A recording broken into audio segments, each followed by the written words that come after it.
Hello students, today I am going to teach you information practices. The code is 802 and this is for class 11. You can see I have made a complete presentation for this and now I am going to make you understand about what are the topics are there and what are the details you have to learn for this code, that is 802 information technology. You have IT 402 also in class 10 where we have basic digital documentation, electronic spreadsheet. But here we have other technicalities. Like the first question is component of computer. So what are the component of computer? Since our childhood we are doing this input, process and output. So what is input? To initiate the process, the computer needs to be told of the problem to be solved.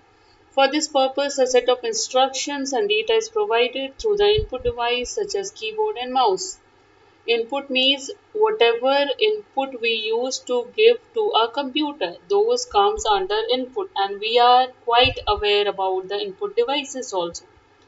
Now, for for a separate kind of information, I thought to provide you some insights about the internal structure of motherboard. So here you can see this is the internal structure of motherboard.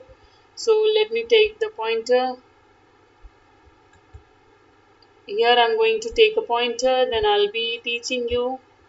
Like this is north bridge, this is processor, this is memory. You can see this is memory device, this is IDE, this is south bridge, this is BIOS. BIOS means the device which is responsible for the switch on and off and restart of a computer.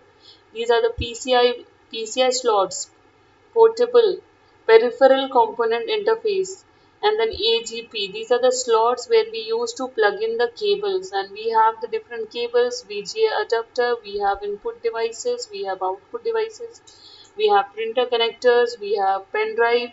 So we have different connectors, different slots where we use to connect. So these are PCI slots. Here you can see the detailed structure of a motherboard. We have PCI Express slot. Here you can see PCI Express slot. Then we have cabinet front audio. This is the audio device from this side. When this is the internal structure. When this cabinet is closed, then we used to plug our audio device from here. Then cabinet front switches. We used to again my again my uh, pointer is gone, so I have taken cabinet front switches. Now cabinet front USB. Here we used to, you can see here we used to plug in our USB, universal serial bus. Now again PCI slots means for connectors, CMOS battery. This is the battery, which is battery means it is sometimes our computer has a sound of beep. So that time what we need to do, we need to take out this battery and we need to replace it. It is just a cheap battery which costs I think rupees 10 or 20. You need to remove this battery and it is very easy to handle, very portable. Now we have IDE connector for HDD, high definition device, high definition. Now we have SATA ports and we have ATX supply connectors. This is RAM slot. We know we have memory RAM slot. This is RAM slot. We just have to remove. Here we have to, like we have no door when we used to close our door, then we have a knock which we used to pull. Just like that we need to pull it and we need to remove the RAM, then we need to clear the RAM, and then like that we'll be able to uh, take out the RAM. We can clean it and then again we can put it back. Then we have here coprocessor, then processor socket. This is here, this place contains the processor. This contains the 12-volt connector. This is the connector. Now here more detail, place for slot type processor. Now expansion slot PCI, BIOS, 32 34 pin IDE, 34 pin connectors, and we have the expansion slots. Now socket type, how many types of socket we have? The CPU socket type determine the compatibility with processor. Different sockets are designed to fit specific CPU models and architectures. Common socket types are: first is Intel socket. We know Intel has a processor. So we have LGA 1200, LGA 1151, LGA 2066 which support different generation of Intel processors. Now we have chipset types. What is a chipset type? The chipset on a motherboard dictate the feature and capability of the board, such as number of USB port, PCI lane, and RAM capacity and overclocking support.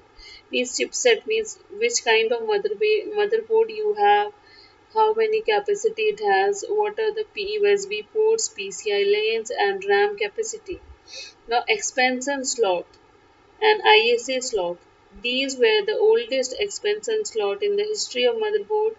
They were found in the 80 boards and are identified by black color. ये black color के होते हैं expansion slots.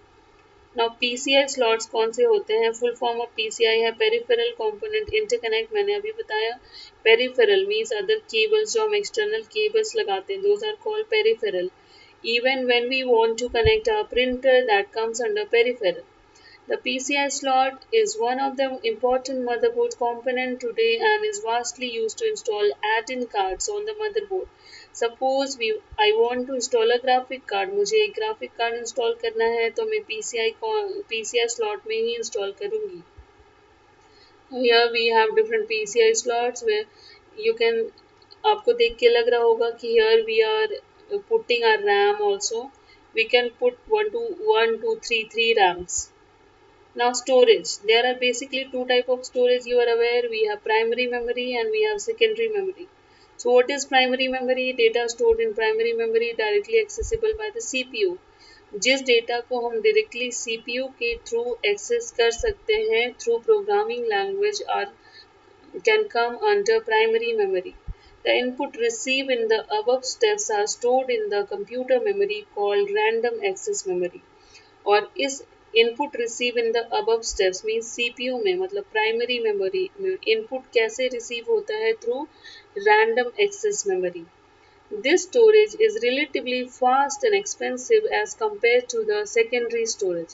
Primary memory is directly connected to the CPU. जैसे when we switch on our computer, it has the operating system. Operating system is a huge set of files. When the computer operates the operating system, all the setup file, whatever it compressed of, comes under primary memory that are directly accessible by the CPU. A primary memory is of two types, that is random access memory. It is a primary volatile memory, that is why it is volatile. The data get lost once the power supply is stopped. Data चले जाता है once the power supply अगर light चली गई तो data lost हो जाता है. RAM is also of two types, that is dynamic RAM and static RAM. Read only memory. Second one is ROM, that is read only memory, generally used in startup operation of computer. It is a non-volatile primary memory. Further, it may be classified as ROM, programmable ROM, and erasable programmable read-only memory, and electrically erasable programmable read-only memory. Now, what is secondary storage? The memory which is external to the computer system forms the secondary memory. For example, the magnetic tape, compact disc, pen drive are all examples of the secondary memory. Memory which is external to the computer system forms the secondary storage. जैसे जो magnetic tapes होते हैं, compact disc होता है, pen drive होता है, वो क्या है? सेकेंडरी स्टोरेज की एग्जांपल है. Now what is cache memory? It is a very high speed memory which is used to cope up with the high speed of CPU. Cache memory बहुत high speed memory है जो CPU के लिए काम करता है. It is generally placed between the CPU and the primary memory. CPU और primary memory के बीच में होता है. And act as a buffer. What is a buffer? Buffer is a memory. It reduces the average access time to data from the main memory and is comparatively expensive. The more cache memory you have, the more fast will be your computer. And cache memory means it is the memory you have, how much storage you have. That is the cache memory. So students, I'll be telling you about the next thing in the next video. Till then, thank you very much. Have a nice day and do like and subscribe my channel. You will get to know about many more topics and you will learn about many more topics. Thank you.